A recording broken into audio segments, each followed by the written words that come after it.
బాబా చెప్తుంటే దాన్ని తర్జుమా చేసి అంటుంది అనమాట. విష్ణు తమ సరం నథి, తమ లాజ్ నథి.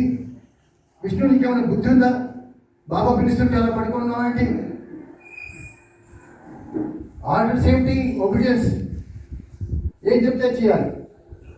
ఇప్పుడు విష్ణు ఎక్కడ చచ్చిపోయాడు. చచ్చిపోయిన వాడు ఏమంటుంది, తమ సరం నథి, లాజ్ నథి. బాబా పిలుస్తుంటే మనకు పలకకుండా ఉన్నావు అంటే జీవితం అంతా ఒబీడియన్స్ చేస్తున్నవాడు. ఇలా 2 నిమిషాలు 2 సెకండ్స్ ఇలా తలకాయ పైకెత్తి కళ్ళు తీసేసి అవర్ లైఫ్. అది మనము మన నిత్య జీవితంలో ఆయన మన నుంచి ఏం ఆశిస్తున్నాడో నిరంతరం ఆ ధ్యానంలో ఉండాలి. లేకపోతే వేస్టే ఈ జీవితం. దాని కనుక మనం సాధించకపోతే వేస్ట్. మళ్ళీ ఇంకా 84 లక్షలు 94 ఎన్ని ఉన్నాయో మనకేం తెలియదు. బాబా చెప్పిన మాట వాస్తవం. భగవంతుడు, ప్రేమ ఇవన్నీ ఉన్నాయి.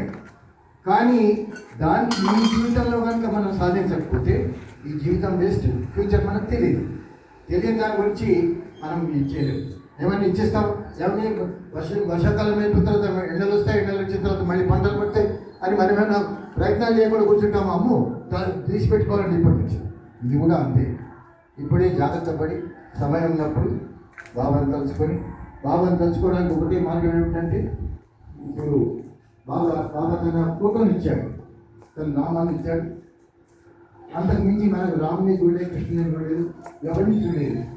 ఎదుట ఉన్న ఆయన్ని మనం నిరంతరం విధంగా పెట్టుకుంటే జీవితం సార్థకం అవుతుంది.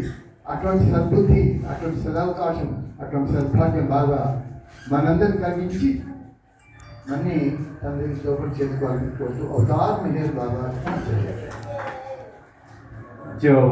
Thank you. అవతార్ మెహర్ బాబాకి జై.